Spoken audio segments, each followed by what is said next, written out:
So let's start with some very elementary things. Suppose you have a pipe flow like that,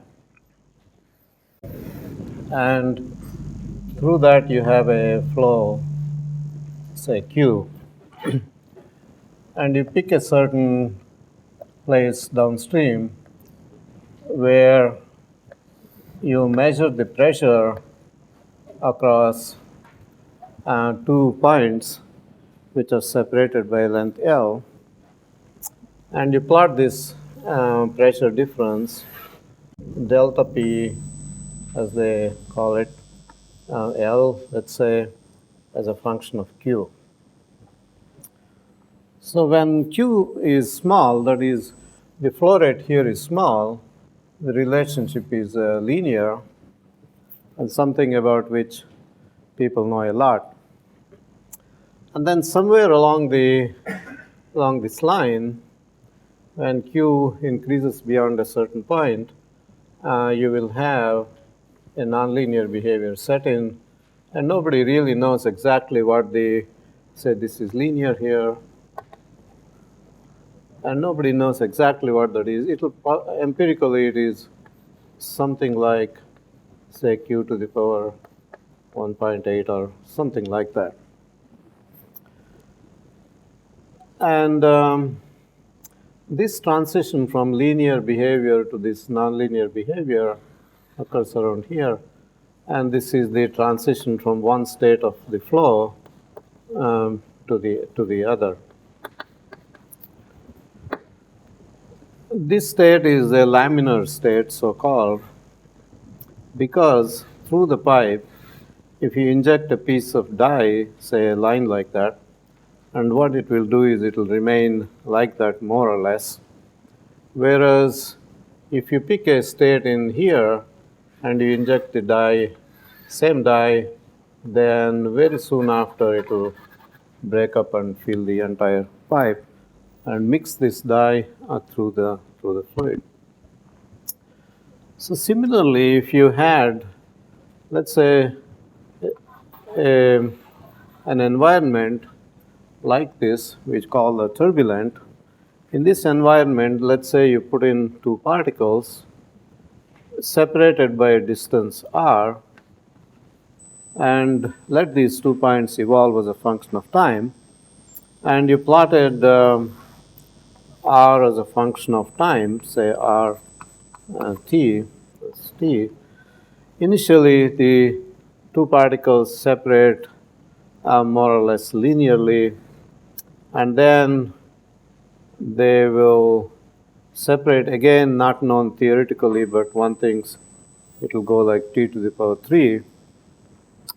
And this, of course, depends on the molecular diffusivity and the viscosity and so on. So let's say it depends on other things, on so-called Schmidt number, which is the ratio of the viscosity to diffusivity, but never mind. But it's roughly, again, changing very rapidly from linear to some nonlinear behavior, and of course through some transition mechanism. Sorry, I have a question. Well, I should tell the audience that she is very kindly agreed to allow to, that is okay to interrupt him. So I'm going to start by interrupting. Of course. Is that R going as T cubed or R squared going as T cubed? R squared. Excuse me. Thank you, sir. So that's the kind of problem we want to look at. This is transition from this linear laminar state to something more complicated. And I won't say a lot about this transition, but it is this state that I will mostly talk about.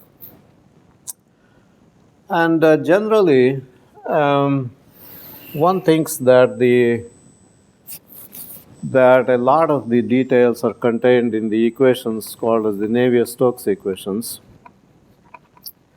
We know for sure that this works for this state. At least one can compute many of these flows that one encounters and find that that is the case. And one imagines that the same equations actually hold in this part of the domain as well. Although that's not entirely obvious that it should, I will say a little bit about these equations and about the role they play in our understanding of turbulence. In fact, there is a lot of material you know about turbulence that is not exactly relatable to Navier-Stokes equations, simply perhaps because we're analytically not sophisticated enough. Anyhow, so that's where we are. And if you think that the Navier-Stokes equations are the right equations to work with, one doesn't deal with things like Q and other dimensional parameters. The most important parameter is the so-called Reynolds number, which is made up of the flow velocity and a length scale and the viscosity of the flow. Viscosity, the kinematic viscosity, this is the molecular viscosity and a fluid property. And these two are related to the flow. And we will later on say that what this means and why we should be interested in it. But let's say that's what, for now, let's say that's the governing parameter that tells you whether a flow in a situation like that, not exactly this one, but situations like that, whether the flow is laminar or turbulent. So you're interested in trying to understand as a function of Reynolds number then, so on this axis, the Reynolds number when you have a laminar state and a turbulent state.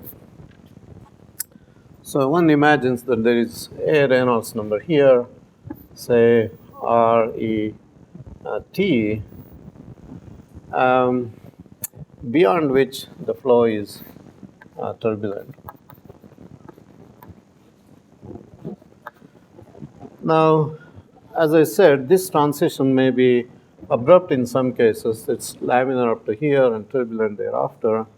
But in many cases, there are very elaborate level of detail that takes place here, and you have to study that by actually looking at the stability of this flow, the flow up to here, when it becomes unstable, yielding to new states, and things like that. And that's something about which you cannot say very much without knowing what flow you are trying to analyze. Okay, it can be different for pipes, it can be different for flow on a flat plate or in a convection, etc. But there are some generic things that one can say, and I will try to say what these generic things are. So there is a certain Reynolds number range here where any perturbation you put on this basic laminar state will die down exponentially. No matter how heavy your perturbation, it will always die.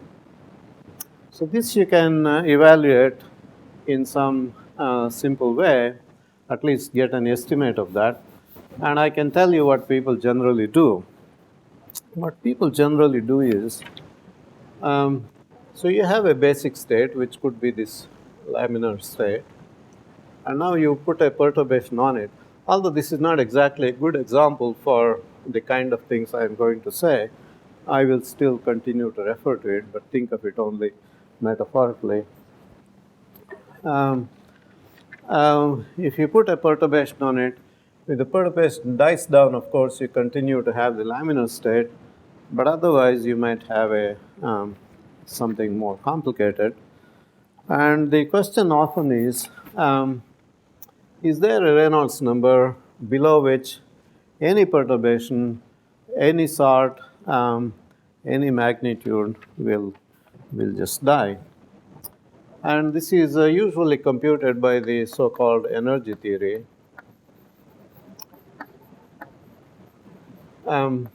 Which is not very complicated, actually. So you have a perturbation and you compute its energy. So E is the energy of the perturbation, which is half rho U squared, where U is the perturbation, and that's the density of the fluid. Usually you ignore that because it's a flow whose density is constant. But if you don't have a flow with constant density, for example, you have this velocity which is very high, let's say getting to be comparable to speed of sound, then you have more complications.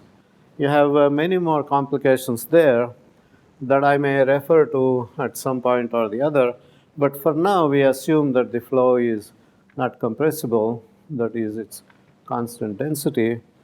And that is not a bad approximation, but usually gives rise to many complications, let's say, when you try to compute it.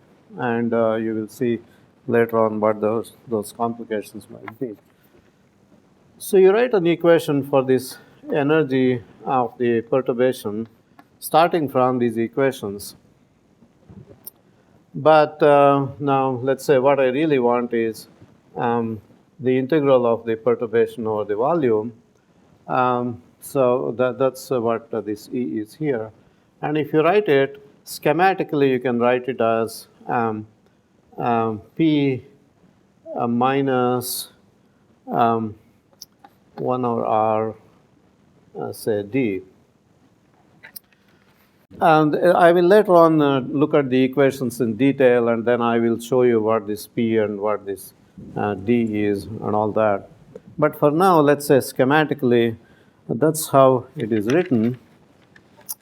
And what this is the rate at which the energy is being produced for the perturbation, and this is the rate at which energy is being depleted by the so-called dissipation. And this Reynolds number just turns out to sit in front of the dissipation.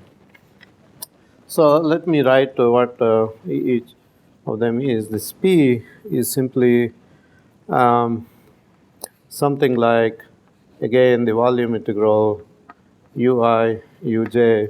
This is the perturbation. And then you have a mean gradient du I dxj, something like that. I'm not writing these things here. And D simply is something like, again, the volume, say, dui dxj squared. But you don't have to worry about this. But basically, the idea is that the energy of the perturbation will increase directly as a result of the difference between these two. The more the energy is being produced, the more propensity it has for it to grow. And of course, it has to be balanced by this dissipation. Now, you can't solve this equation in general because for the energy, because the terms on the right-hand side also contain the fluctuations whose structure you do not know, or they're just something you have just put in by hand. And you don't know what the most damaging perturbations are. And people generally do the following. So suppose this is the set of permissible set of perturbations that you can put on the flow. These are the ones that solve the Navier-Stokes equations, and then they solve the right boundary conditions, and then they also solve this condition of divergencelessness, which is just a statement on the fact that the density remains constant. Sorry? Could you define capital U? This is the basic state. I should have said that I will, from now on, or sometimes anyhow, say perturbation for a small letter, and then I have a basic state, which is U. And that is to say, if I have a pipe flow here, the parabolic distribution that you have here, when the state is laminar, would be U, and a perturbation that you put on it would be little u. Now, since you don't have a solution for the whole problem, what you usually try is to take perturbations u, which are simply solving another broader class of functions, which is simply they solve the divergence of u equal to 0 and then the boundary conditions. So it's a much bigger class. And you try out all these possible things which give you the maximum possible value on the right-hand side that will tell you when the perturbations grow most. And what one does is, say, define, for instance, maximum of, define, say, RE E minus 1, which is the maximum for this set here. Say I put the S here, and so maximum over this S of which maximizes this ratio P over D. So if you sort of do that, then you write dE dt as, say, like that, minus 1 over R plus it's P over D. This is less than or equal to D minus 1 over R plus, I should say 1 over RE all the time, RE E. And now you can just solve this. These E and D are both positive definite, so just say D as some alpha times E. Now you can see how to solve that. That's very trivial now. And it tells you that whenever the Reynolds number is smaller than REE, then E will simply decay exponentially. Okay, and the alpha is a number that characterizes this exponential behavior. So then you have, therefore, an REE. Now, of course, how close it is to something that relates to transition depends upon how close this set is to the actual sets that solves the Navier-Stokes. And you can guess all kinds of functions, but you may not be close enough. And in fact, it turns out for a pipe flow or something like that, this Reynolds number computed has been changing with time. That is to say, people initially got an estimate which was something like 2 or 3 or something like that. But now, as I recall, the latest is probably around 100, let's say. So the idea is that below a Reynolds number 100, any perturbation, so this is energy of the perturbation as a function of time, would be always decaying and monotonically and exponentially like that. So, so small ones, large ones, but of course they always decay at different rates that tell you what this, that is decided by this alpha, and also the difference between RE and RET. So if you're here, they drop very fast, and if you're close, well, they go somewhat slowly. Yeah. This, I mean, there's got to be some assumptions that you put in there. So D being proportional to capital E is an assumption. Yeah, this is put, yes. Because this is positive definite, that is positive definite. You just assume that they are sort of proportional. This is some complicated number or function. But that's generally how people have computed the Reynolds numbers. And there may be better ways of doing that, and we will see there may be some other things you can do. So when you Yeah. approach RET, Yeah. is there something which seems funny happening? That the transition or the transition or that point is something which is somewhat vague. Yeah. In fact, that looks like a very artificial number, but it is good to have that number because you know that below that for sure you cannot have anything like transition taking place. And that, I think, is the virtue of that number. It's, as I said here already, it's an unrealistically low number. For example, for flow between two parallel plates, the linear stability, about which I'll say a little bit, gives you a Reynolds number of 5,772, whereas this is still about 100. So it simply says there's much more happening in between, and that's just a number. It's a kind of safe number to have, one for which everything decays. Now, you of course would know about this linear stability Reynolds number, where beyond which all small perturbations will grow exponentially. It's not related to large magnitudes of perturbations, but infinitesimally small perturbations, and they grow exponentially, and this I imagine you sort of know. Now, what I want to discuss a little bit is, yeah. The audience is actually pretty mixed. So far, I haven't said anything that is too technical. But let me say maybe a few words about this. And I want to discuss the region around here, and therefore I should naturally say something about that. So there is a certain Reynolds number, REL, which you have to compute for each given flow. So for Reynolds numbers above this, if you put in a perturbation, say U, which is a periodic Fourier mode, for instance, which has a certain growth rate, say e to the power omega I t kind of thing. I just use I for certain technical reasons, but you don't have to worry about it. Then for all omega greater than 0, these perturbations, as you can see, grow.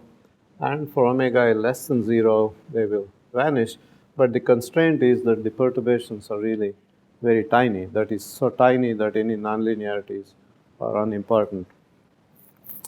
So in fact, what I want to say is computing this flow, this Reynolds number is actually very hard in general for any for different flows. But there is a certain general discussion that Landau had about things like that. It's really not related to whether it's a fluid system or anything like that. It could be much more complicated.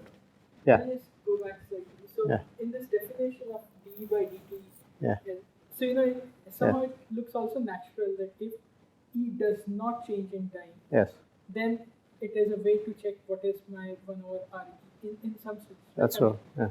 Right. So Yeah. what I was wondering is that, Yeah. however, if one starts to even look at states, like let's say first transition has occurred, Yeah. and you have states where again energy is not changing in time, Yes. and you have a structure which is beyond the laminar state of the system, laminar in the sense the base state of the system, then how does one, comprehend between, whether it is 1 over R? Could you maybe wait for about half an hour or so, and then we'll discuss that? Yeah. So if you have such a situation where you have a perturbation U, which is like that, then maybe I put in 2 for reasons you might see later on. Let's just so let's say the amplitude of the perturbation is of the type. So I'll call this A instead of U. So the perturbation itself would have a quantity that changes with time, and another function which sort of is a function of space. So this is the form of the perturbation, and this is the amplitude of the perturbation. And in a linear theory, you have a perturbation like that, and this will grow small amplitudes. And initially, they will grow if omega I is greater than 0. So let's say if you have that, you can write it, let's say for convenience now, e to the power 2 omega I t, and you write an equation for this, which is 2 omega I. I'm restating what is here as a differential equation because I want to add on to it a little bit later on. So this will be the equation that governs the amplitude of the perturbation in a linear theory. So everything is linear, things go exponentially. But now the amplitude of the perturbation, let's say, increases. For example, you're somewhere here, and the amplitude of the perturbation just grows to sizable magnitude, then it's no longer governed by an exponential growth, and you would have to temper it by putting in a term here on the right-hand side, which Landau wrote like that. So you have initially growing perturbation, and then this will get damped as the amplitude becomes more and more. Now, any nonlinear stability, that is a growth of perturbations above here where the amplitudes become large, will have to, usually it goes to that kind of equation. This is very schematically written down. For example, you don't know what delta is, you don't know what the structure of omega I is, etc. But if you really want to work a problem of nonlinear stability, for example, for any flow, any of the flows we might talk about, you would have to start with the basic equations. You have to put in a perturbation, and you have to let it grow to a certain stage, and then you have to see what the structure of the perturbation equation is, and people try to reduce that complicated structure to something like that. For example, some time ago, Stewart, let's say around 1960s, did this work for the flow between two parallel plates or boundary layer, I can't remember. And basically, he tried very hard to get the whole structure of the equation down to something like that. So it's convenient to think about the structure of what happens beyond the linear stability, or in the vicinity of this, positive vicinity of this, in terms of this equation. So you can write a solution for this equation, which is somehow quite easy to do. So C e to the power 2 omega I t over 1 plus delta or 2 omega I C e to the power 2 omega I t. So that's the solution to this equation. And so we'll discuss this a little bit, both to the right of this and to the left of this. Even that region, this is valid in some conditions, as you'll see. So C is here a constant of integration of this equation, and actually it is equal to the square of the initial amplitude. So let's look at this for a few cases. One case is delta is greater than 0 but small. So delta greater than 0, it's small, and t is small. This is probably not necessary, but just say delta greater than 0 and t is small. So if t is small, well, this is still small, and this is, and therefore, because this is small, it simply is c e to the power 2 omega I t. So this is just back to the linear case. So c e to the power 2 omega I t, and you have the linear solution as before.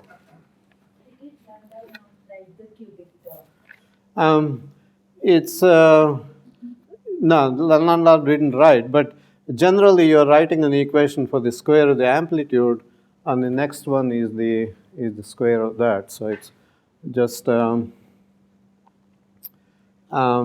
simplest way to make it nonlinear. Is there ever a situation where maybe the sign of delta is such that you have to go to a to the? In fact, we will discuss that in just a minute. So that's one. The second case is that, let's say t is large. If t is large, then this term here will become large compared to that, and you're simply left with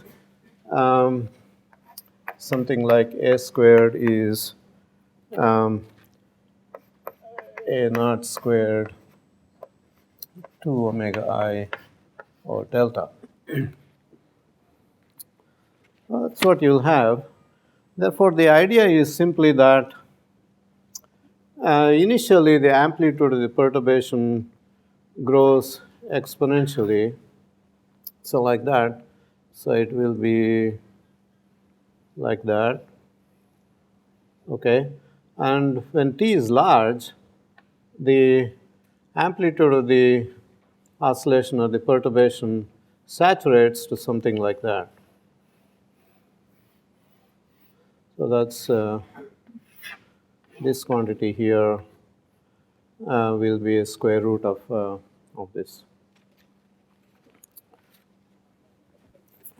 So that's what you might have. And now omega I, the growth rate of the perturbations, you can imagine that if it is just at REL, things will grow very slowly, but then as you grow further out, they will begin to grow faster and faster. And therefore, you can sort of expand omega I in terms of Reynolds number. So omega I is equal to, the first term in this will be the difference between this Reynolds number, the Reynolds number at which you are sitting, minus the linear Reynolds number. So you write this as RE minus REL. And you might have other terms, but let's just start with that. And so now A squared is equal to 2 over delta times RE minus REL, or the saturation amplitude here is proportional to the square root of the distance Reynolds number. So distance Reynolds number meaning how far you are to the right of that. So the further out you are, the faster it will grow. And this, in fact, you can verify very nicely in many experiments. I have myself done this.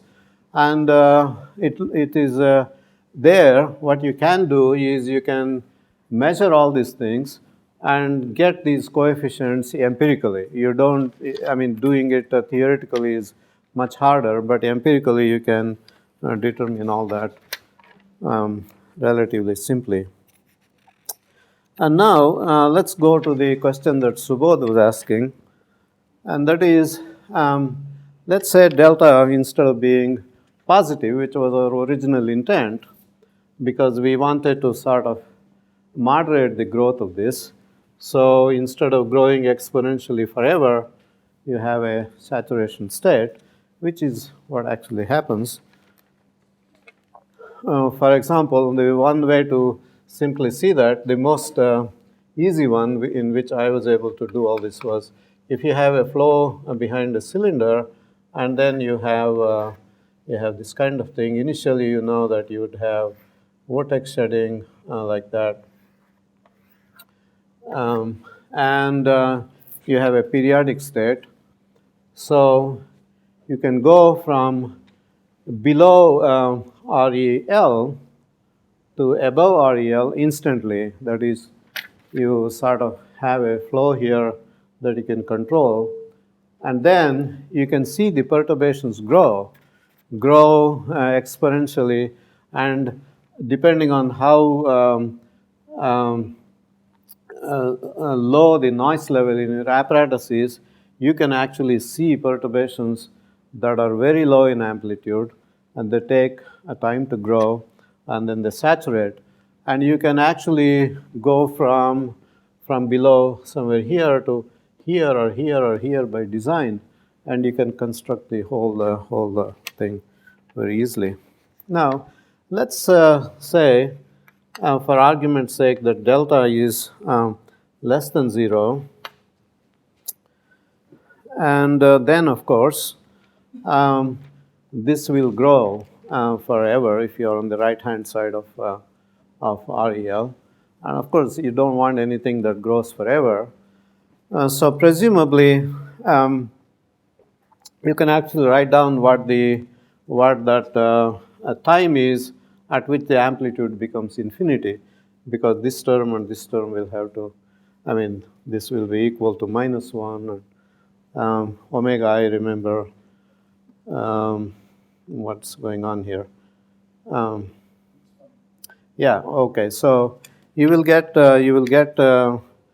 A goes to infinity as t becomes something like log of 2 omega I or c delta divided by 2 omega I, right? That's the whole thing. So, of course, this is sort of unphysical, and therefore, when delta is less than 0, you are not really looking at anything that might happen to the right of this. But you might be thinking that it might perhaps explain what may happen to the left of this, and that's in fact what Landau actually said. So this kind of behavior is applicable for RE minus REL. So we are to the left of that, so that is the case. And what exactly might happen? Now the stability of that is assured if delta is less than 0, only if omega I delta is less than 0. The stability is assured only if omega I is also less than 0, but somehow the right magnitude, right? So, so stability assured only for omega I, right magnitude, so omega I less than 0. So now, I want to illustrate one important fact and define for you another Reynolds number. And in fact, you just write it all down for what omega I it will be. So it will be stable, etc. And it's a relation between the amplitude and omega I and delta. So if this is greater, omega I or delta to the power half, then perturbations will grow. In other words, if you are to the left of that, not everything is stable, not everything is unstable, but certain amplitudes, if the amplitudes are above this value, then they will be unstable. So I could write, I would rewrite this another graph. So let's say this is REL now, and to the left of that, if the amplitude is small, below this, for instance, they will all die away and go to the basic state. And if they are above a certain magnitude, which is given by that, then they will grow. So you have a kind of conditional stability. So there's a boundary that separates like that. And so below here, everything vanishes in time. And above here, everything grows. And this is the boundary set by that equation. And you can similarly expand this omega I in terms of Reynolds numbers, just the same way as we did here. And I'll write down the same thing here as A greater than 2 times RE L minus RE over delta to the power half. So that's the criterion for this amplitude and the conditional instability. And Landau thought that, well, there will be a Reynolds number up to which this is valid, and beyond that it may do some other strange stuff. And that's what he called, I don't know whether he called it that or not, but let's call it REG, and it will sit somewhere here, So Reg, and what it says is between these two states, there are fluctuations. If the amplitudes are above a certain level, they will grow, but if the amplitudes are below a certain level, they will decrease. Now, there is no guarantee about the exponential decay as we had in this case of energy theory, but they will decay. Asymptotically, they will decay. So this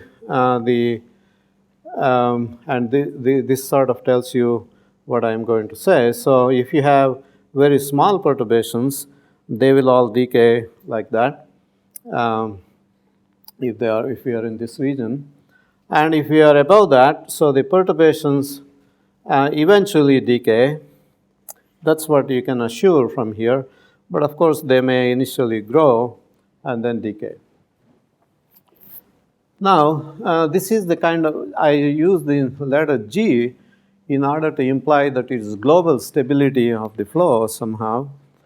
This is quite an important, there is no way you can compute it as far as I know analytically, but we know there is such a thing because in a pipe flow, for instance, where the energy theory gives you a Reynolds number of 100, and Reg is something close to about 1500 or 2000. And what does it mean? Below 1500 or 2000, you may put in a perturbation. The perturbation might initially grow, but it will eventually decay. That's how you see, you have heard the number like 2000, below which the pipe flows do not become turbulent. Now, it doesn't mean that actually perturbations you put in don't grow, etc. But if you let them move long enough or survive long enough, they will just decay.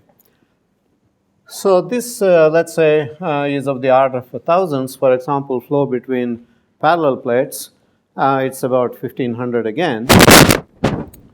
Whereas this Reynolds number is 5772, etc. So there are all these Reynolds numbers you have to keep in mind. So just to try to keep the tradition of interrupting life. So if you were looking at a flow through a pipe, then the thing you call REL is nowhere in the picture, right? REL is not in the picture at all. Yeah. So REL does not. So in some cases it might not exist. All of these, in some cases they might exist. But I think the general idea is to remember that there are all kinds of transition Reynolds numbers, and different flows may, for example, there's some cases for which these two might just merge, in which case there is no REG, or it's the same as the others. So the flow is stable for all perturbations, or it is not stable. Sorry, can I ask one more? Yeah, please. Maybe there's a standard fluid mech answer to this. Yeah. You know, the Reynolds number is a measure of the relative importance of two things, inertia versus viscosity. Yeah. So you might think that once it becomes of order 1, something happens. Yeah. But in any standard fluid mechanics application, it's not order 1, it's like 100 or 1000. It's a very good question. At least reason why. Yeah, it's a very good question. I think it all depends on the definition of the Reynolds number. You are probably not defining the right Reynolds numbers. For several cases, for example, let's say you have a jet, and the jet coming out through an orifice, it becomes unstable to Reynolds numbers like 10 or so, which will make Sriram quite happy. Whereas in a flow like the one through the pipe, or a flow between parallel plates, it will remain laminar for very long term, long Reynolds numbers. And as long as you are claiming that Reynolds number is inertial to viscous forces, these are simply allowing for the perturbations to grow, and this force is allowing for perturbations to be damped. Why should it be so large? Then the meaning of the Reynolds number as defined here is really a little bit of a misnomer. I mean, that's really Sriram's point. And the thing is that it may very well be that we are defining a Reynolds number that is very convenient and but not physically appropriate. For example, there is a paper we wrote recently in PNAS, and the thrust of the thing was that it's a Reynolds number I will define later on. So let's say R star, and below R star, and that's usually of the order 10, things are like a laminar case. That is, even though you produce a flow like turbulence by forcing it, but the properties simply just carry nothing important in them except for what you put in. And thereafter, and this Reynolds number is with order 10, and thereafter things begin to grow. Things I said, but I didn't say what things. But they grow, maybe we will get to this eventually, and they will grow according to the way you expect in the turbulent flow. So we sort of think that this Reynolds number of the order 10 is the right number, and at least we have done it for 3 flows, and they look the same Reynolds number, same as in jets, which is a different one that we didn't look at. So perhaps the answer to your question is that we are probably looking at not the right Reynolds number, and perhaps there is such a thing as the right Reynolds number below which, for which the answer is much more sensible from your point of view.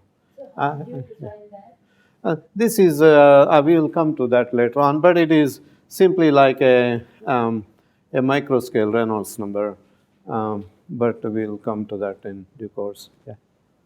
Yeah, the initial picture is that you have one mode which becomes unstable in an exponential fashion. Right. Right. But more generally, you could have something going like 9 to some power, which would be slower. You mean algebraic ones, for instance, algebraic growth. Yeah, for example, this is what happens here. This growth is usually algebraic. So it may very well be when you have algebraic growth, if perturbations have grown to such a stage that you no longer have anything like a basic state at all, the one with which you started. So even though this global, by this criterion, the flow is globally stable, if you're in this region, that may not mean anything to you because you've already become a new state, and you have to consider its stability rather than that. I know that there are algebraic growth rates for perturbations, and usually they happen in this region, this gap here. So there. The other point is, of course, here you're taking a particular mode. Yeah. Yeah, exactly. Yeah. In some sense, Yeah. like a free energy function. Yeah. Looking for Yeah, yeah. but then, of course, we know that in critical phenomena, multi-component behavior Yeah. can be very different. That's right. Yes. So does that occur? Yeah. Do you have an A vector? This is an extremely interesting point, and of course, the analogy with free energy is only in a metaphoric way.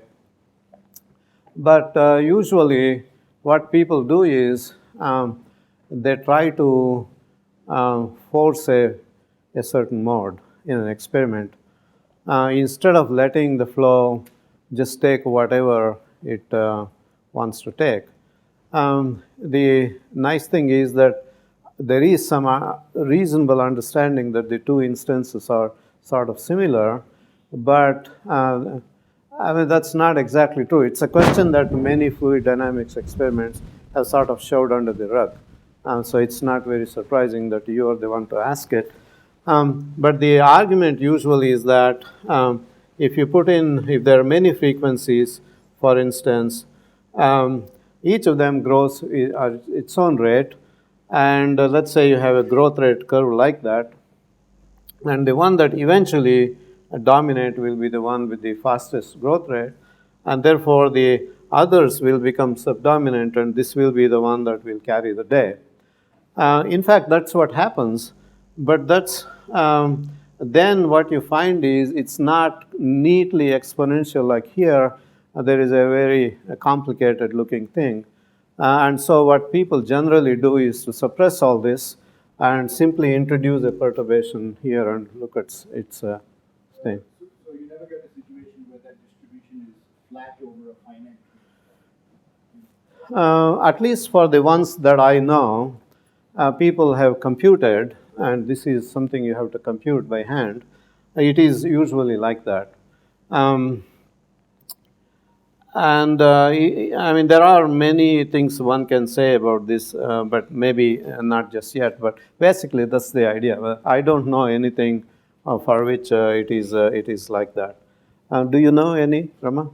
So generally, that's the yeah. So I think that's roughly the kind of understanding one has. I mean, I have not computed anything at all, but just only shown you formalistically. Now, what happens between here, once you have an exponential growth, until you have the onset of a turbulent one, that too can be very complex. So, what will happen a little bit to the right of this clearly is that perturbations grow exponentially and then they saturate. And then when they saturate, now you have a new state. So you have first you had a laminar state, parabolic flow or something like that. And then now you put in a perturbation, it has grown to some level and it resides on top of the basic flow. And that flow might itself, the amplitude is non-trivial, is different from the basic flow. And you have to look at its stability. And then you can imagine this happening multiple times. And this was the picture of Landau so what you have initially is, let's say, a stable state, which in phase space is represented by a point to which all the perturbations decay. So that is, any perturbation will go to zero, and you have recovery of the basic state. But then when you have periodic state, which has grown to a certain stage, like here, for instance, you would have a periodic limit cycle. And so any perturbation you put into this basic system will eventually grow to this thing, and you have a periodic state. And of course, you have this stability of that to be considered. And then you have a flow with two periodicities, usually incommensurate with each other. And then you might have the so-called two torus, which you have no doubt heard about. So it's like a donut, and trajectories, instead of going around in circles, will go around this thing here like that. And of course, that's a state whose stability also you have to consider. And you can do this ad infinitum. And the basic idea was that, Landau's idea was that you have limit cycle, quasi-periodic state, etc., and the complexity just increases. And at RET, you have so many of these modes that are superimposed on each other, all incommensurate with each other. That is to say, the ratio is not a rational number. And you would have something that is very complicated and probably turbulent. And it looks, in principle, a very doable thing. But the real problem with it is nobody has actually seen any of this. Nobody has seen beyond, let's say, one or two bifurcations like this. And furthermore, when you have a turbulent flow and you measure its power spectral density, for instance, where the energy resides in what mode, it's not like a bunch of discrete modes which are incommensurate with each other, but a continuous spectrum. And therefore, you might say the strongest argument against such a scenario, which will lead to RET, is that it's simply not observed. And you certainly know that when chaos became very prevalent, then Ruvel and Takens showed that, at least for some simple systems, Anosov systems, you have this bifurcation, and bifurcation into two torus, and thereafter you have this strange attractor where the attractor has some fractal-like structure, and you have a continuous distribution of energy. And this was very exciting to a lot of people at the time. This is 1970s, because they thought it was all turbulent already. And in fact, it has some characteristics that are looking like it is for turbulence. For example, you have a continuous power spectrum. And when you have something like that, it's a tendency to say it is turbulent, but it was more complicated because this is all temporal dynamics, whereas the spatial dynamics as well associated with turbulence, and there is no way you could actually say something about the spatial dynamics. So, yeah. With Landau, this was just a sort of scenario that Landau said, look, there's That's, so many that's right. frequencies. That's right. Yeah. That's right. There Yeah. is no calculation. No calculation. Yeah. His idea Yeah. was that there is no such thing as RET. At some point, you can't tell. Now, here, this is one of the very interesting things. If you look at flows very carefully and look at all the possible changes, there's always a stage at which it looks like something happens, something that you cannot quantify. So whether, in fact, turbulence is then a breakdown of successive stabilities or something else there, I still do not know the answer. It's not, I don't know if somebody else does, but surely it looks like something snaps at least at some point there. So, for example, in boundary layers, we know that somewhere here is where spots are born, and exactly how you get to the spot stage through these successive stabilities is hard for me to know. I mean, it's really difficult. So, RET, when it comes to, say, boundary layers, is just the place where you might have, so this is the plate, and then you have the boundary layer. You might have somewhere here some disturbance originating, very high frequency and that kind of thing. And especially it has a certain structure like that. So I wrote it bigger. And it also turns out that these parts, the front of that and the back of that, travel at different speeds. And the difference in speeds, delta U, let's say, is in fact proportional to RE minus REL to the power half, just as you might expect in many other phenomena. And somehow they grow and they merge together and things like that. And then you have this transition, the fully turbulent case. So let's call this maybe call this critical. That's what I should have done. And this is RET.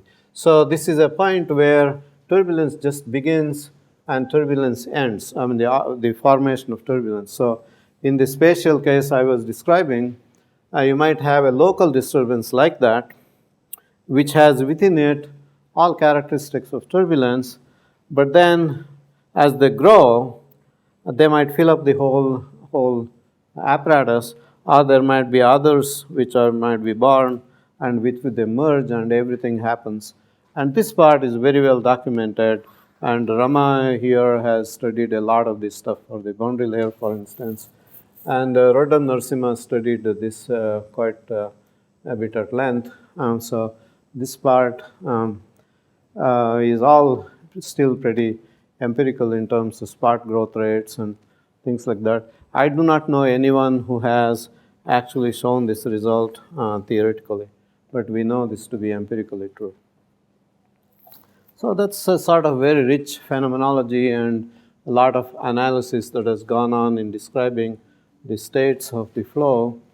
You can imagine how one person can spend a good part of one's life just looking at this, and people become great experts in this, and always making little progress.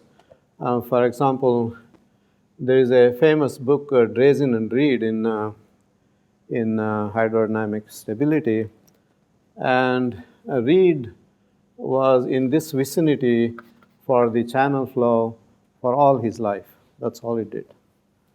But he knew everything that was going on in the field. He became really a great expert in Chicago. He's retired for a few years, for quite a few years now. So,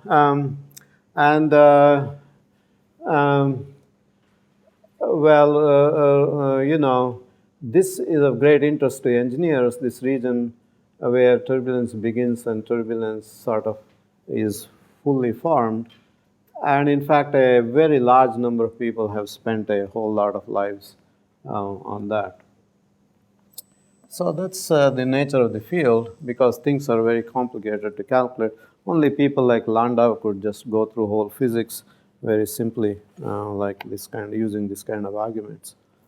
Okay, so now our interest is to be on the right of this. This is all by way of introduction. And I want to say a little bit about what happens to the right of the curve, right of that point. And I said that we think that the Navier-Stokes equations govern what happens to the right as well. And so I want to take a little bit of time to explain to you what we know about the properties of the Navier-Stokes equations themselves.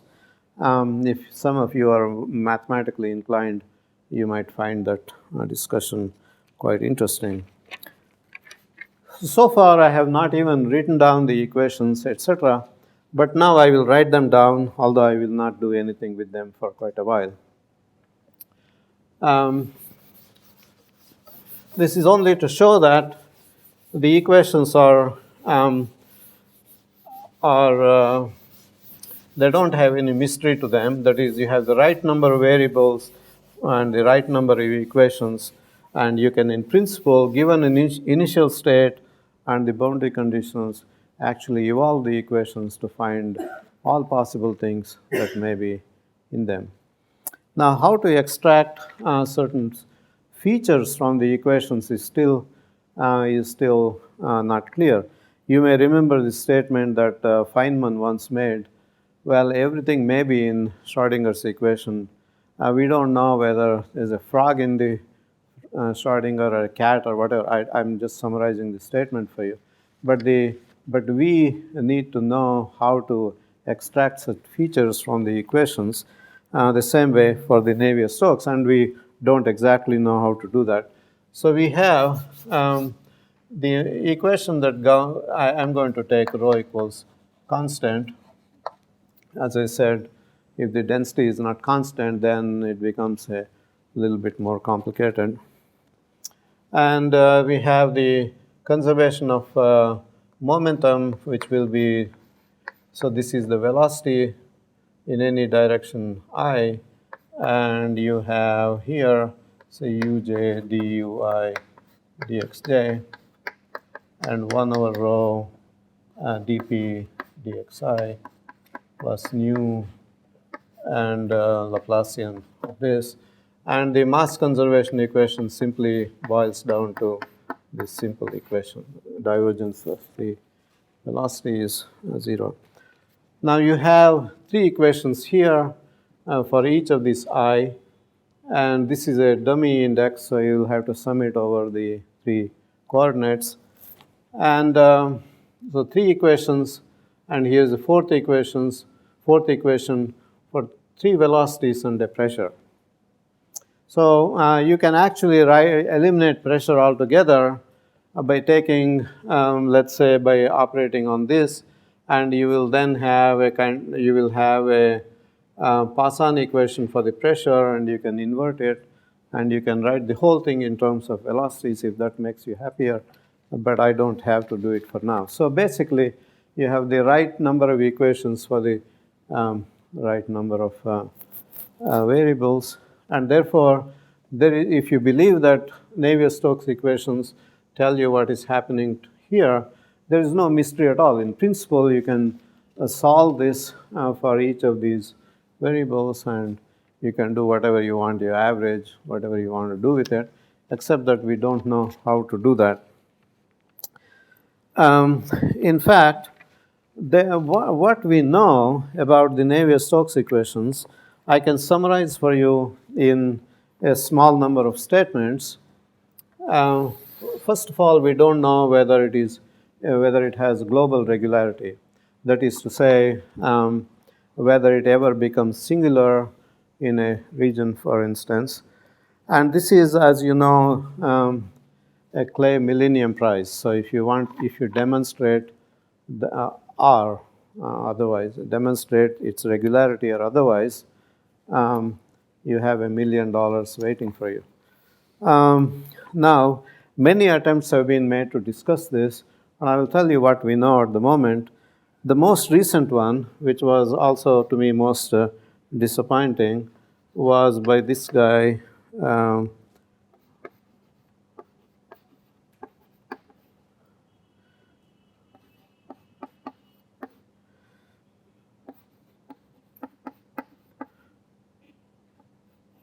who is a Kazakh mathematician trained in Russia.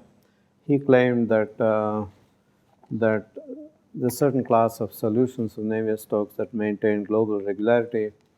And unfortunately, he has been already shown to be wrong in some steps. So he's reworking the thing, as far as I know. So, but there are lots of others who have come before that. Now, the most interesting work is due to Terence Tao. You probably know the name. He's a very famous mathematician in UCLA. And he basically, I don't understand this work. I certainly don't understand. First of all, it's in Russian, and there's only a summary, one-page summary in English. And this one too. But basically, the main point is that the conservation principles we use, for example, energy conservation, etc., are not enough to prove the regularity or otherwise of the equations, and you need some other principle, perhaps, some other meta principle, and one doesn't know what that thing is exactly. So what do we know? We know that if in 2D, we know that it is smooth. The Navier-Stokes solutions are smooth and globally defined, okay? So this we know. In other words, you start with smooth solutions, initial conditions for this are smooth, and then they will remain smooth. This I think we know, and I think, I don't remember from when, say 1960s, one has known that. And if you have a 3D case, what we do know is that if the initial u, say ui at t equal to 0 is small, meaning in some way, I don't know how one might say. So it's small enough it will remain small forever. Let's say, I suppose that's the way to say it. Then you have regularity. That is, there is nothing happens by almost definition.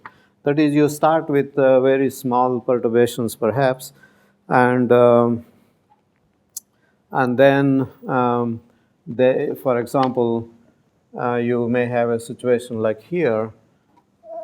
Then I think regularity is fine. Another. Does that mean that there is actually a Reynolds number for the, let's say you take an initial condition on the Reynolds number. Yes. The initial Reynolds number is smaller than some value. Yeah. And that's a computable value. Yeah. It actually will behave itself forever. I think that is what it means. Yes. Yeah. Sorry? There is nothing else required to prove the regularity in 2D. Yeah. And this is related to the fact, physical fact, that you don't have something like vortex stretching, which is what really complicates things in 3D. I will say a little bit about that. And then for any given u, this is true of all nonlinear equations. Any given ui, t equal to 0, there's always a certain time, t, below which things are regular. I mean, this is not very surprising. Every nonlinear equation has this property, I think. So for any given u, there exists a time t below which, or smaller than which, regularity is preserved. So that also is known. But what is not known, of course, is for any arbitrary u, well, what will happen if there is any time at all. Then you also probably know that there is the so-called weak solutions for which things are stable or regular. If you could tell us what a weak solution is. Yeah, a weak solution does not satisfy the Navier-Stokes equation at every point, but it satisfies it in the sense of a distribution. That is to say, an integral of the Navier-Stokes with a certain test functional phi or something like that introduced. So it sort of conserves these properties of Navier-Stokes on the average, but not locally at every point. These are the so-called Leray solutions. And this is something you should really know. I mean, in general, it will be important for you in many contexts what the weak solutions are. So I think Leray proved this regularity. I don't remember, 1940s, when he was a prisoner of war somewhere in Germany, and he hid his interest in differential equations very carefully because he didn't want to get drawn into war work. He always said he was doing topology and just did this interesting work. Yeah.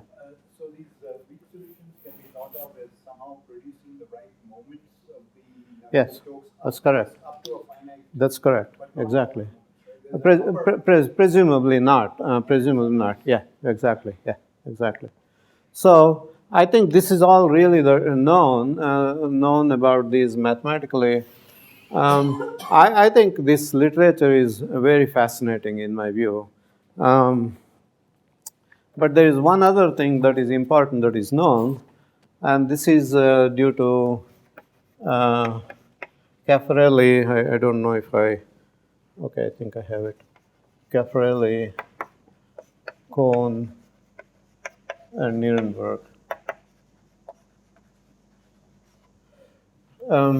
What they showed was that in 4-dimensional space-time, 3-dimensional space and one time, let's say you have singularities of Navier-Stokes equations.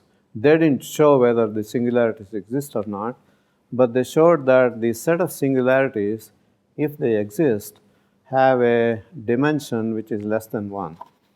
Okay, in the 4-dimensional space made up of x and t, the dimension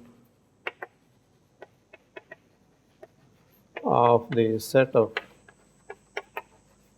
singularities, if they exist, of course, is less than 1. Okay. So that it says that it is very rare. If they exist, that's very rare. And if you're an experimentalist, it is very hard to find a singularity like that. For example, you might imagine you have a vortex, and somehow as the Reynolds number increases, the vortex becomes stronger and stronger, and you have some singular behavior going with it.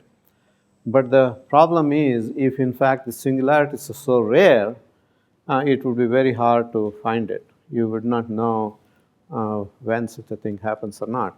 But there are many singular-like events in fluid dynamics and turbulence, things where somehow the large amplitude events do occur. But they are all smoothed out at some level by viscosity. Whether in fact one of them might have been the real singularity of the Navier-Stokes or not is simply not clear. I really don't know how one might pick it up. Sorry. Yeah. Leray less than 1 includes a continuous set of possibilities from 1 till 0, or I mean, are these dimensions only in a conventional sense for manifold, or is this Hausdorff dimension? This is Hausdorff dimension. Yeah, Hausdorff dimension. Are you going to say anything in your succeeding lectures about factors and Hausdorff dimensions? If we get that far, yeah, okay, I'll do that. So I think this is a very interesting result. It sort of tells you qualitatively many things that you suspect is the case, which is to say that probably Navier-Stokes are not singular. But of course, one doesn't know how to say any of this in serious way. Now, they say viscosity is strictly greater than 0. Yeah. It's Navier-Stokes, yeah. Absolutely Navier-Stokes, yeah. Speaking about dimensions. Yeah. In critical phenomena, of course, there's an upper critical dimension at and above which fluctuations are unimportant. Is there a turbulent dimension above which it goes laminar all the way? Yeah. There is speculation on that, and in fact, we wrote a paper once.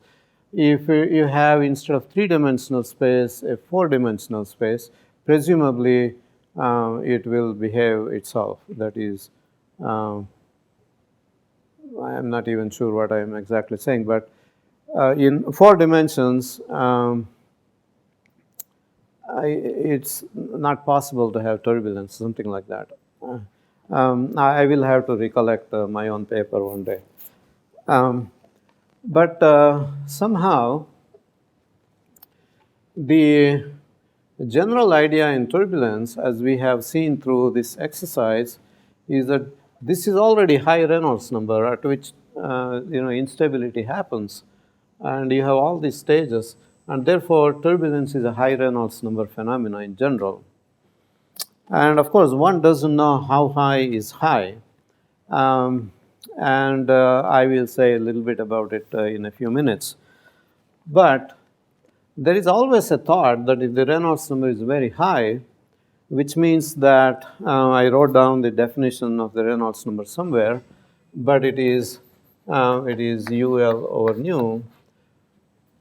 It corresponds to very low viscosity phenomenon.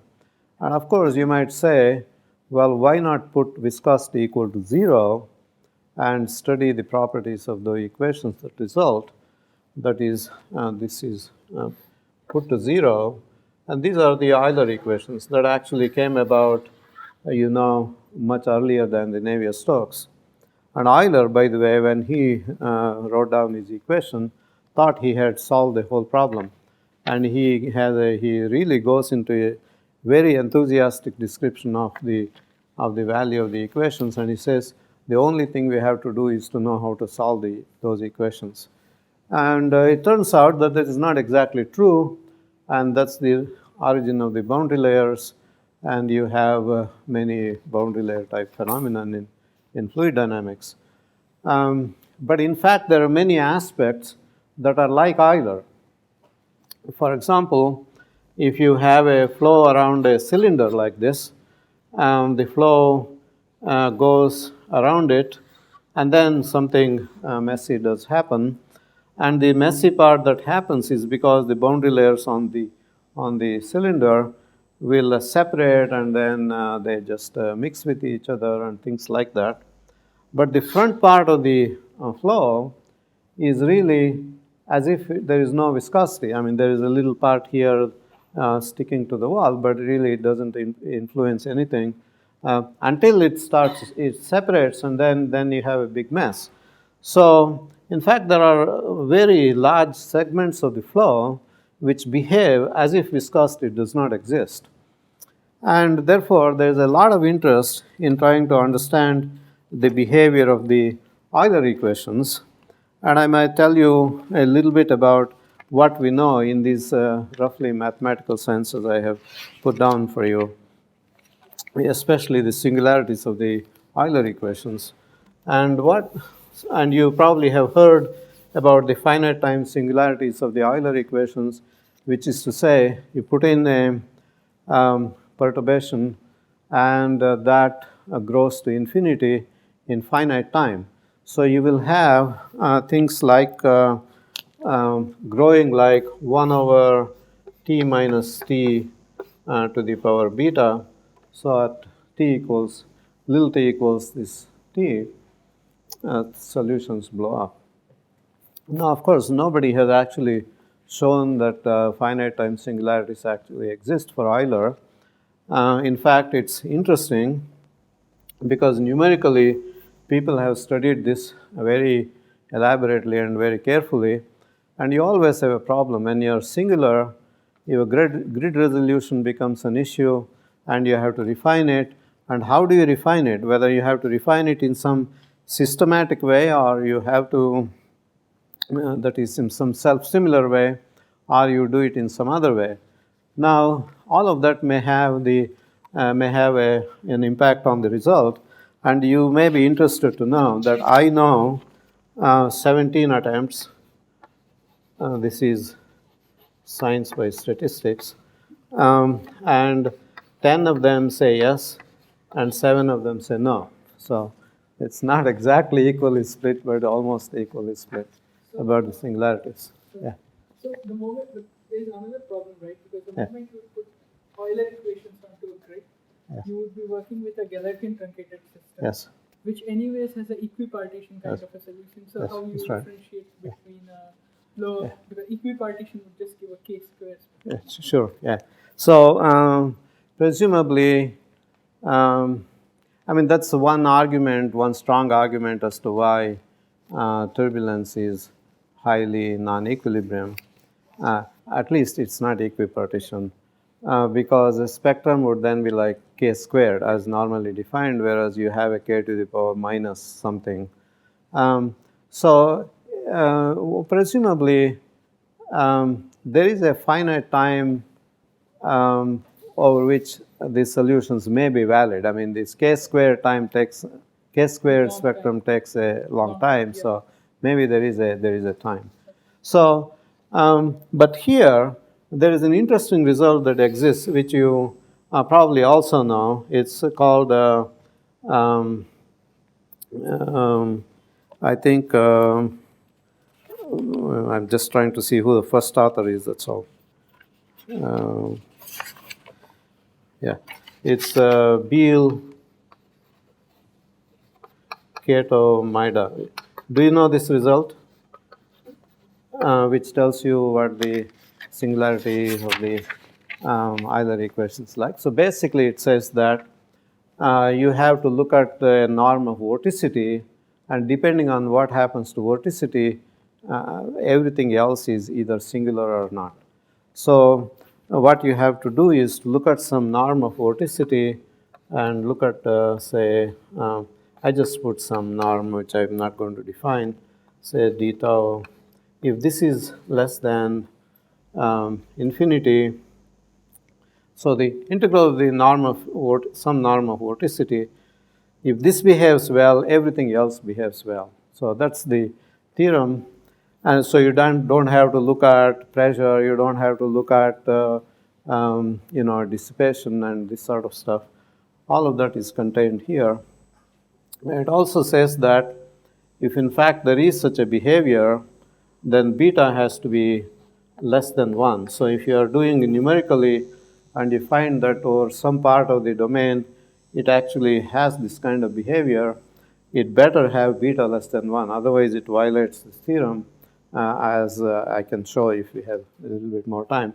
But basically these are all the kind of interesting things that have been happening. In the end, even if you prove it has a finite time singularity, for example, it might be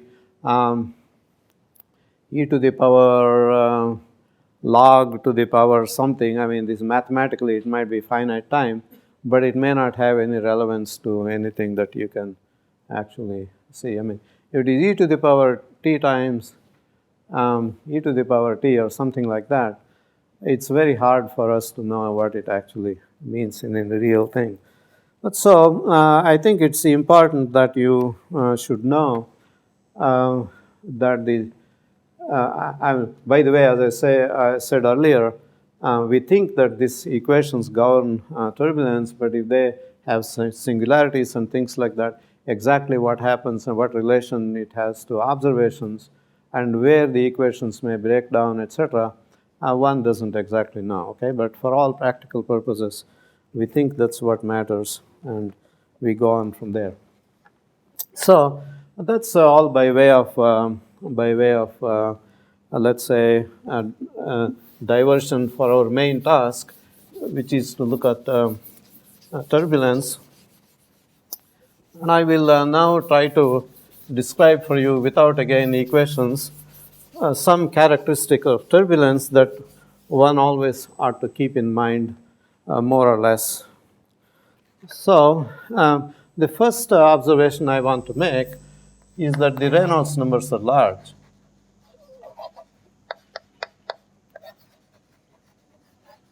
Now, how large, etc., I will now try to make some remark. So let's take, say, what happens in the atmosphere, atmospheric boundary layer in particular, and let's put the velocity typically a meter per second, and the length scale, which is, let's say, the height of the boundary layer, 1 kilometer, and you will get a Reynolds number.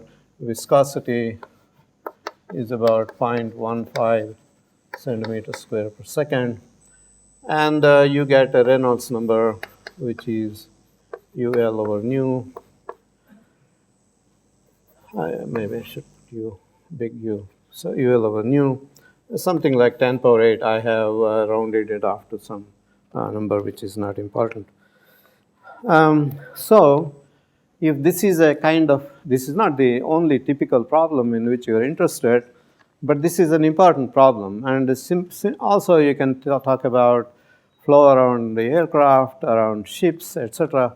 All of them have very high Reynolds numbers.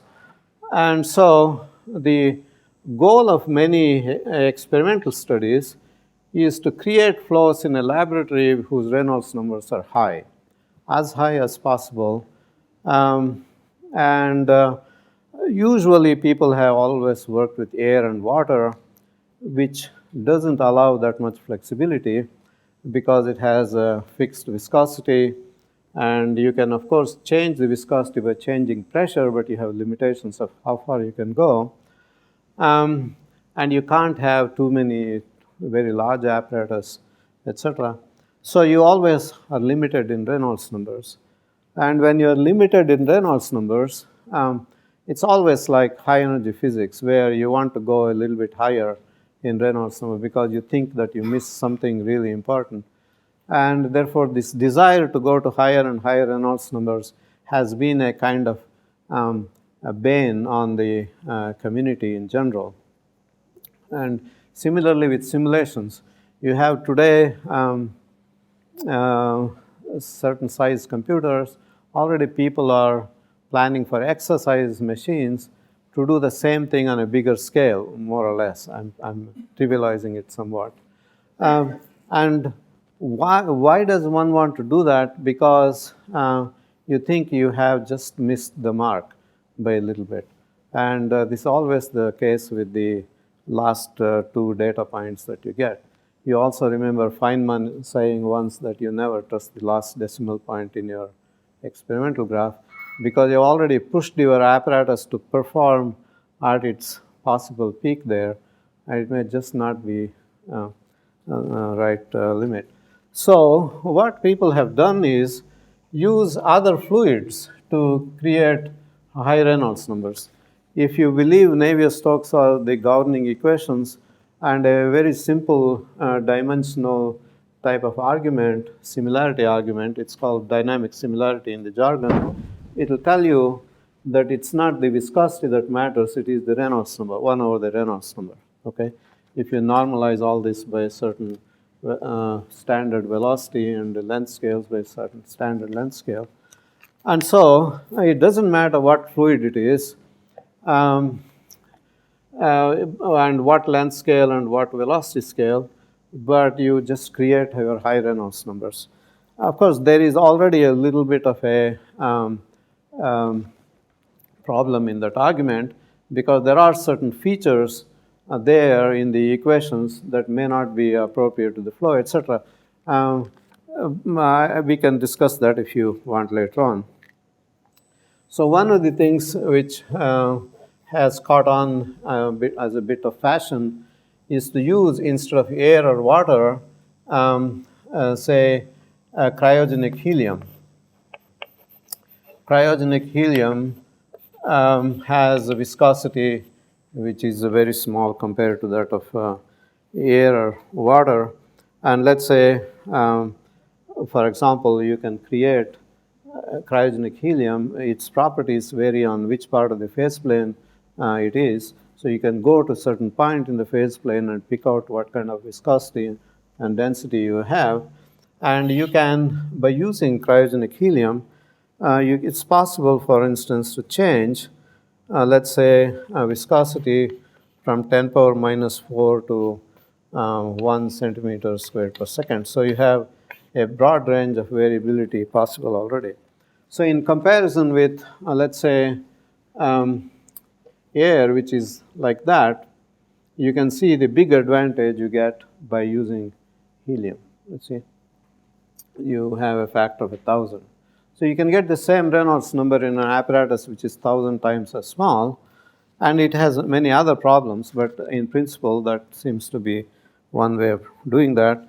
And this is something on which I have spent some time myself, and perhaps I can give you a reference if you want to look at it more. This is Journal of Low Temperature Physics, 143, 163, and the year is something like 2006.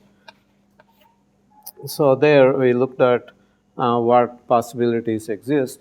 That's not the only fluid. You can go to liquid nitrogen, which is sort of in between helium and water or air, and it's much easier to get Reynolds numbers like that. For example, for this case, we were able to get Rayleigh numbers, which is like a square of the Reynolds number, about 10 power 17, and that makes many things possible. But the problems there are, if you have your apparatus relatively small, that is manageable in a laboratory, your scales become smaller and smaller, and therefore measurements become a little bit harder. So as I was promising already, does one really have to go to such high Reynolds number in order to study the properties of turbulence? I mean, is there some Reynolds number above which it really doesn't matter whether you are you're just going higher or not?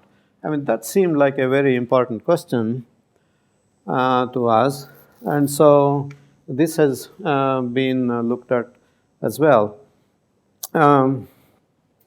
So it looks like there is a minimum Reynolds number you have to pass, and beyond that, the properties are sort of the same, not very similar, but the same, except that you will not be able to see the same range of scales that you did before.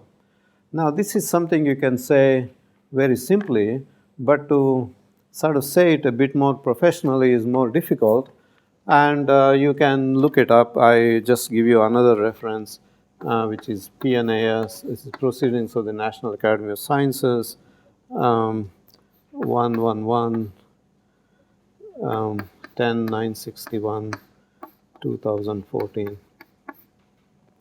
So basically, we showed this by a simulation of 3 flows and showing that there is a Reynolds number above which you can basically see all the same things. Now, what is the problem? Why was it sort of difficult for others to pick it up? I think the difficulty is the following, which maybe one of you people in critical phenomena who have more expertise can add. So what people have done normally is to go to very high Reynolds numbers and try to measure as much as possible.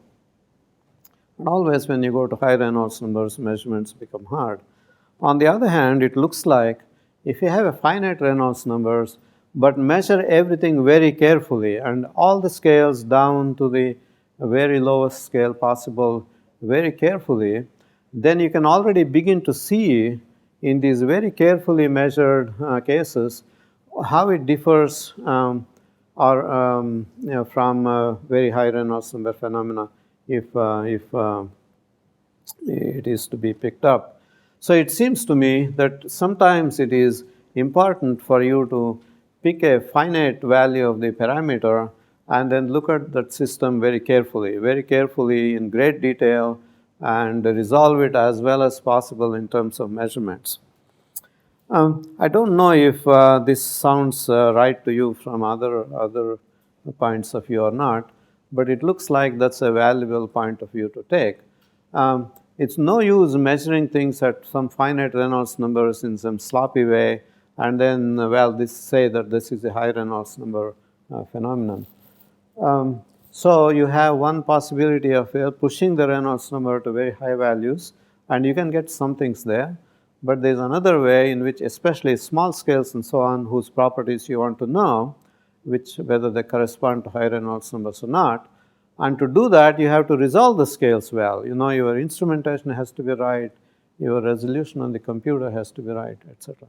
So those are two alternative points of view.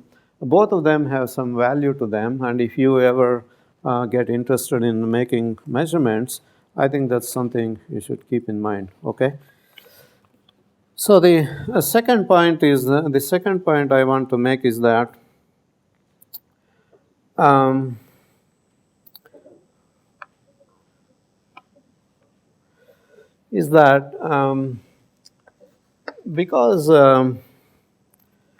because the Reynolds number is generally high anyhow, and you want to solve these equations, usually the problem comes with the nonlinear term, and you can try to do expansions in terms of Reynolds number, etc. When the Reynolds number is high, it is really not meaningful to make Reynolds number expansions like the way one is used to doing in these laminar flows. But it looks like you can make a 1 over Reynolds number expansion up to some value, up to, it's not a fixed number, but up to some Re star, let's say, and then 1 over log Reynolds number beyond that. Now, this is a region, more like a region, not this. Do you know any other case where such expansions are possible in some strongly coupled systems? Time on this, and I give you a reference here too. But the point is, I do not know where any other instance where such things are possible. So 554, 475, 2006. So I think it may be useful with those of you who might have greater analytic interest and abilities once to take a look at that. It's probably somewhat obscure, but still it's worth doing it. And the other thing is that modes are the modes, just loosely said, the kind of fluctuations one has, they multiply rapidly in this case. In case of turbulence, rapidly because you have the quadratic nonlinearity, and the quadratic nonlinearity, as I will try to demonstrate later, means that if you have a perturbation or a fluctuation of a certain wave number and it interacts with all other perturbations that make up a triangle, it may be like that, it may be like that. So every possible interactions will start to happen.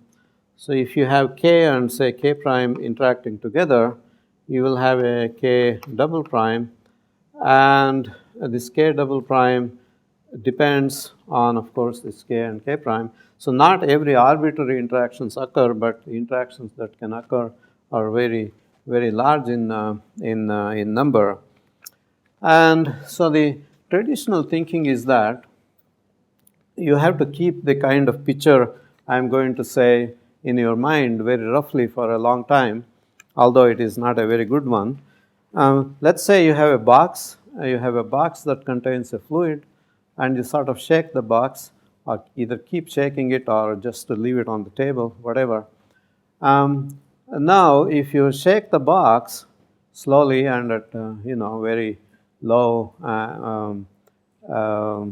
frequency, if you like, you are somehow introducing perturbations in the system which have large scale to them, large scale both in time and in length, because the box is large. So now what happens is that inside the fluid that is inside the box get excited not only at these scales. After a while, there will be a large variety of scales that are created in the flow as a result of this nonlinear interaction. Now, if the scales get very small, the idea is that these gradients here become large enough. This is the second derivative of the velocities, so that in fact the dissipation starts to become important because of viscosity, and then everything just sort of disappears into thermal energy in the fluid. So you may excite the flow at a certain scale L, and there is a certain small scale which we might call eta, which I will define later on. And the thinking is that this will go like Reynolds number to the power 3/4. So the higher the Reynolds number you have, smaller the fluctuation, smaller the scale of the fluctuation. So this is why it becomes very difficult to measure things when you create, like here, very high Reynolds numbers using a scale L, which is of a reasonable, manageable size. So if this is 1 meter, let's say, and this Reynolds number is 10 power 8, you can imagine that this will be in the order of microns, and this becomes much harder to measure. Whereas if you have the same Reynolds number with a much larger L, then eta will be correspondingly larger, and you can measure things better. So there is this compromise that one will always have to make. So that's one other important factor. And the fourth comment I want to make before we go too far is that dimensionality matters. That is, there are aspects of three-dimensional turbulence that you do not find in 1D or 2D. So you cannot have, you can have for certain purposes, but in general you cannot say you study in one dimension, turbulence in one dimension, and say, well, you understand all that, and it's the same as the 3D. Okay? And this, of course, is not unfamiliar to, for example, in critical phenomena, you certainly know that things in one dimensions don't occur when of the sort that you find in 3D, for instance, or 2D. So dimensionality matters. And why does the dimensionality matter? In particular, from going from 2D to 3D, I would like to explain a little bit. In 1D, so 1D turbulence, for example, you can study burgers, force burgers, which you all know about, and it will develop shocks. This is the model that was created by Johannes Burgers. But it has some features of turbulence, but one shouldn't confuse that for three-dimensional turbulence.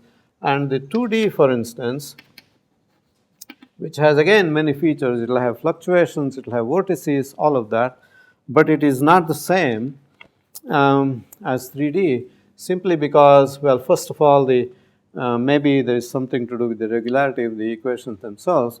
Basically, what you don't have is the so-called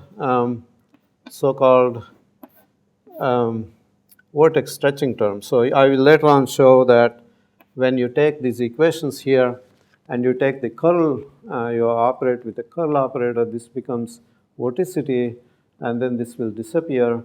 So you have a vortex, you have an equation for vorticity, and this, one of the terms relating to that is this term. And this will not exist in 2D because in 2D, the velocity and the vorticity are orthogonal to each other, and therefore you will not have such a term. And basically what it is, suppose I have a flow that is like that on a plane, and the vorticity may be sort of like that, in or out of the plane, and all that this velocity does is advect this flow. On the other hand, if I had a three-dimensional thing that is same vorticity here, but I have motion in this direction as well, it might be that this vortex gets stretched or shrunk or whatever.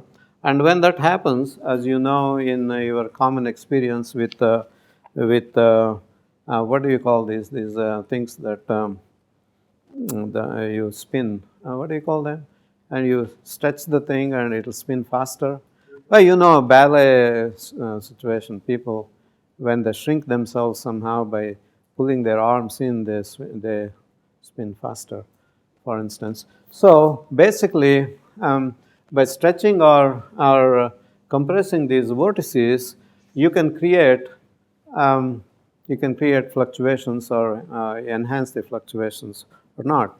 And this kind of term or operation does not exist in 2D.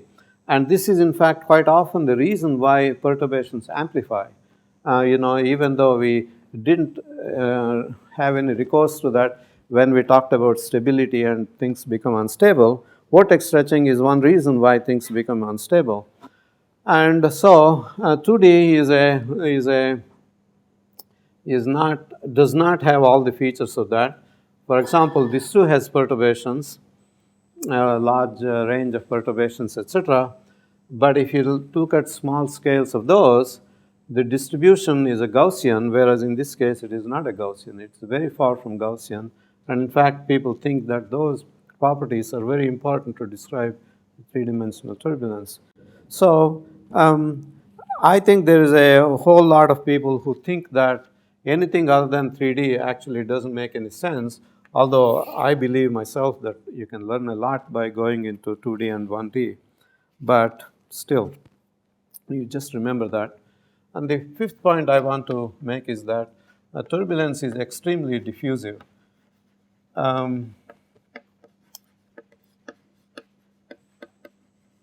So, for example,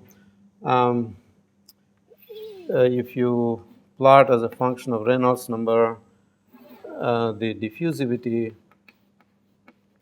effective diffusivity, that is to say how things are spread. If you put some dye in a turbulent flow or you have a contaminant in the atmosphere, how it spreads, etc., compared with the normal diffusivity that may be present by molecular action, this will grow almost linearly with Reynolds number.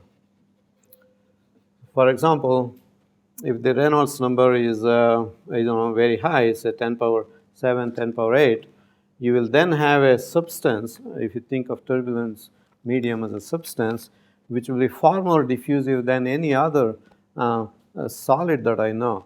For example, it's more conducting than a diamond is, which I can give you some numbers on.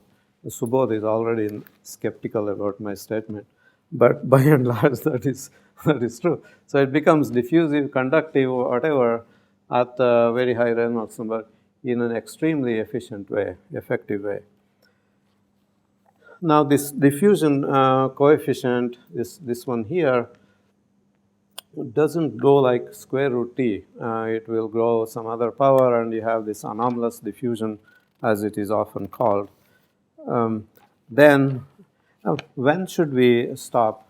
No, so I was going to ask you. Yeah. So if I say a few more things and then we can stop? No, it's fine. I just thought that you must be beat because it's 1:25. Oh, what time am I supposed to stop? 1:30? No, 1 probably. Oh, okay. I thought your lectures, I thought you were doing 2 lectures of 90 minutes. One in the afternoon. But, I'll do something in the afternoon too. you're feeling okay. I'm okay. Yeah, so far I'm okay. So let me make my sixth point and then we go from there. The sixth point is that it is turbulence is stochastic, which I should perhaps have said earlier. That is, it's not repeatable in detail, etc. It's not repeatable in detail but it remembers for some time. That is to say, you have a certain structure in the flow. Next instant, it might not be repeatable in detail, but it preserves a certain memory. Now, people will say, well, turbulence is not completely random. I don't know what it exactly means, but basically that's what it means. And so if you, for instance, measure the velocity at some instant in time and measure the velocity at the same point at another instant in time and take some average of that, for instance, and plot it as a function of tau, this time interval, well, it will die, but it will die quite slowly. In fact, depending on what this u is, I just said u, although we've been using u for the velocity, it could be some other thing. And if you looked at the velocity, for instance, for one component, let's say one wave number or something like that, one scale, instead of looking at the whole thing, that too has a memory, but that memory may be small like that or maybe larger than the average, depending on what kind of scale you pick. So the main point I want to make is that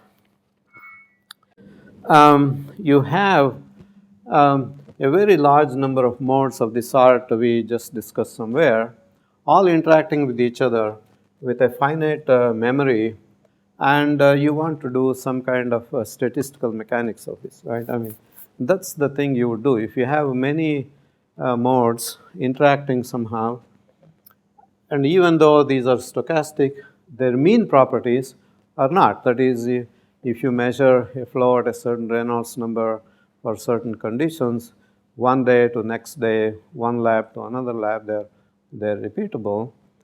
Then why don't we do the statistical mechanics of that, except that we, that is to say, we sort of show these Navier-Stokes equations to the background, but simply know that certain properties for the fluid are endowed by the equations, but you work with them. But the thing is, nobody knows exactly what kind of statistical mechanics you use. As you were saying earlier, it's certainly not equipartition type statistical mechanics, but equipartition is a very small part of the kind of statistical systems we know about. And so the goal of a turbulence theory then is not to look at all these many modes and look at their individual properties. Just as in statistical mechanics that you know of molecules, you don't look at each molecule or things like that, but you want to look at some average properties. And that is the goal, not to go after each scale of motion, or AD as people would call it, just as we don't go after each molecule separately in kinetic theory, but go after some mean values. This is not exactly an accepted view, what I am just telling you, because people think that the problems one has with turbulence come because of the averaging process, which also I will mention later on. But what are these problems when we do the averaging, and how do we go about getting the solutions of these, both to the extent possible, analytically what kind of issues there are, and numerically I want to say a little bit about what kind of difficulties one has and how one has to think about them. So that will be what I want to say for the next few talks. And basically what I will do now is I'll start with the equations and not exactly go through all the details, but I'll tell you how one has thought through the problem and what the real difficulties are and how far we can go. Since we can't solve the equations themselves, our goal is somehow to develop intuition or understanding of the flow without solving the equations, which I think is a very interesting exercise in itself. Because the goal of any theory is not only to be predictive, but also to develop an understanding. These two are not necessarily always the same. And so what we will focus on is about developing an understanding. Eventually, I think every flow has to be computed on its own merit in order to get the numbers. There won't be a theory of turbulence that will give you everything, but there could be one that will tell you what the general aspects are, and that's the one towards which we drive. And as I say, I would like to spend a little time on how one computes turbulent flows in general, what issues there are if we have time. Okay, so that's my goal. Thank you.